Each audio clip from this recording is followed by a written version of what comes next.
बहुत स्वागत है दोस्तों WS टीवी पर आपका। 2006 की क्रांति के गर्भपात से पैदा हुए नेपाल के पूंजीवादी लोकतंत्र की प्रतिनिधि सरकारों में से एक भ्रष्ट और निकम्मी ओली सरकार को युवाओं के विद्रोह ने खदेड़ दिया है। नेपाल की सत्ता पर कुंडली मारे पूंजीवादी दक्षिणपंथियों और फर्जी वामपंथियों के जमावड़े को तबाह करके जन समुदायों ने अपने उस ऐतिहासिक कार्यभार को अंजाम दे दिया है जो हर सूरत में नकारात्मक और विनाशकारी ही होता है। जन समुदाय दरअसल इससे आगे नहीं जा सकते। इससे आगे जाने के लिए उनके पास कोई राजनीतिक अंतर्दृष्टि या कार्यक्रम नहीं होता। संसद, सुप्रीम कोर्ट, मंत्रियों की कोठियों और सत्ताधारी पार्टियों के दफ्तरों को फूंककर, जेलें तोड़कर एक ही झटके में उसने सारे कचरे को उड़ा दिया है। नए निर्माण के लिए अब मैदान खाली है। इसे भरने के लिए पुराने शासक इलीट के देशी विदेशी हिस्से उतावले हो रहे हैं। वे सत्ता रथ के घोड़ों को साधने में जुट गए हैं। इस प्रश्न पर उनके बीच सहमति बनती दिखाई दे रही है। विद्रोह से पैदा हुई अराजकता के बीच वे जल्दी से जल्दी सत्ता हड़प कर उसे स्थिरता देना चाहते हैं और इसके लिए वे सब मिलकर काठमांडू के मेयर बालेंद्र शाह को नए नेता के तौर पर प्रमोट कर रहे हैं। सेना और इलीट मीडिया के अलावा अमेरिकी एजेंसियां, जिनकी नेपाल में खासी घुसपैठ है, बालेंद्र को हीरो बनाने में जुट गई हैं। बालेंद्र शाह बड़े पैमाने पर निजीकरण का पैरोकार है। पूंजीवाद के खुले पक्षधर इस घोर दक्षिणपंथी को पश्चिमी कॉरपोरेट मीडिया झूठ मूठ और जानबूझकर वामपंथी बताकर प्रचारित कर रहा है। उसका उद्देश्य नेपाल के मजदूरों युवाओं को भरमाकर उनकी आंख में धूल झोंककर बालेंद्र के पीछे बांधना है। बालेंद्र शाह का एक संक्षिप्त मगर स्पष्ट राजनीतिक इतिहास है। रैपर के प्रोफेशन से राजनीति में आए बालेंद्र की कोई राजनीतिक विचारधारा या दृष्टिकोण नहीं है। पूंजीवाद और निजीकरण के इस समर्थक का रुझान पूरी तरह मेहनतकश जनता के विरुद्ध है और वह पूंजीपरस्त नीतियों को जबरन उस पर थोपने के लिए बल प्रयोग और जोर जबरदस्ती के पक्ष में है।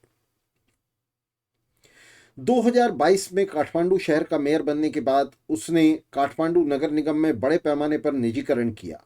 निर्माण से लेकर कचरा उठाने तक का काम उसने निजी कंपनियों को सौंप दिया और इसके लिए दर्जनों ठेके जारी किए। काठमांडू को सुंदर बनाने के नाम पर तुकुचा नदी के किनारे रह रहे बेघर लोगों को पुलिस की मदद से उसने बलपूर्वक हटाया, जिसमें दर्जनों लोग जख्मी हुए। इसके बावजूद उसने नाराजगी जाहिर की कि केंद्र सरकार ने बल प्रयोग के लिए उसे पर्याप्त सुरक्षा बल उपलब्ध नहीं कराए। उसने नदी किनारे तब तक डिमोलिशन जारी रखा जब तक अदालत ने इस डिमोलिशन पर रोक नहीं लगा दी। पूरे काठमांडू में सड़कों के किनारे से रेड़ी खोमचे वालों को भी उसने बिना किसी वैकल्पिक व्यवस्था के पुलिस की मदद से जबरन हटाया, जिसके दर्जनों वीडियो वायरल हुए और इसकी मानवाधिकार संगठनों ने कड़ी आलोचना की। मानवाधिकार संगठनों ने, ह्यूमन राइट्स वॉच जैसे मानवाधिकार संगठनों ने कहा कि जरूरत से ज्यादा बल प्रयोग किया गया इन लोगों को हटाने के लिए। बालेंद्र के समर्थकों में नेपाली इलीट के अलावा बड़ी तादाद में छोटे कारोबारी लोग हैं जो उसे गरीब नेपाली जनता को लूटने, दबाने और मुनाफाखोरी को विस्तार देने के लिए एक चतुर और मजबूत नेता के तौर पर देखते हैं।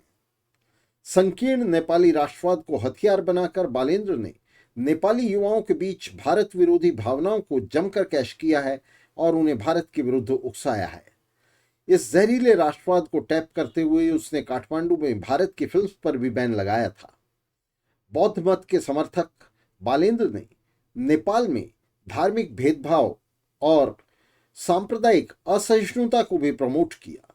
नेपाली इलीट को इस समय ऐसे ही नेता की जरूरत है जो मेहनतकश जनता पर दमन करते हुए पूंजीवाद के रथ को सफलतापूर्वक हाँक सके। कई दशकों से नेपाली मेंशेविकों, स्टालिनवादियों और माओवादियों के जहरीले प्रभाव के चलते नेपाली वर्किंग क्लास राजनीतिक रूप से पूरी तरह निशस्त्र और विसंगठित हो चुकी है। इसका सीधा लाभ नेपाली इलीट को मिलता रहा है और खास तौर से इस समय मिल रहा है। वह निश्चिंत होकर निर्बाध अपनी सत्ता को सुदृढ़ करने में जुटा हुआ है। नेपाली इलीट के हाथों में सत्ता का सुदृढ़ीकरण और पूंजीवाद के नौकर बालेंद्र का प्रधानमंत्री बनना नेपाल की मेहनतकश जनता और विशेष रूप से मजदूर वर्ग के लिए खतरनाक और विनाशकारी होगा। इस विनाश को रोकने के लिए नेपाली वर्किंग क्लास को तुरंत कार्रवाई में उतरना होगा। उसे अपने सबसे लड़ाकू हिस्सों को तुरंत ही काठमांडू में जमा करना चाहिए और उन्हें केंद्रक बनाते हुए मजदूरों युवाओं को क्रांतिकारी समितियों में संगठित और सशस्त्र करना चाहिए। इन समितियों को आधार बनाते हुए नेपाली मजदूर वर्ग को मेहनतकश जनता और युवाओं की मदद से सत्ता के लिए सीधे संघर्ष में उतरना चाहिए। इसके लिए उसे समूचे दक्षिण एशियाई मजदूर वर्ग से समर्थन की अपील करनी चाहिए और उससे सहबंध कायम करना चाहिए। उसे नेपाली सशस्त्र बलों के प्रगतिशील हिस्सों से भी समर्थन की अपील करनी चाहिए, मगर इस समर्थन के भरोसे नहीं बैठना चाहिए। मजदूर वर्ग को ठीक इस समय नेपाली इलीट को सेना की मदद से अपनी सत्ता संगठित और सुदृढ़ करने से रोकना होगा। उसे स्वतंत्र रूप से क्रांतिकारी समितियों में अपना वर्ग संगठन करते हुए नेपाली इलीट के खिलाफ सत्ता के लिए संघर्ष करना होगा। देरी करने का अर्थ होगा पराजय और विनाश। शुक्रिया साथियों, साथ रहने के लिए। मिलते रहेंगे, संघर्ष को जारी रखेंगे।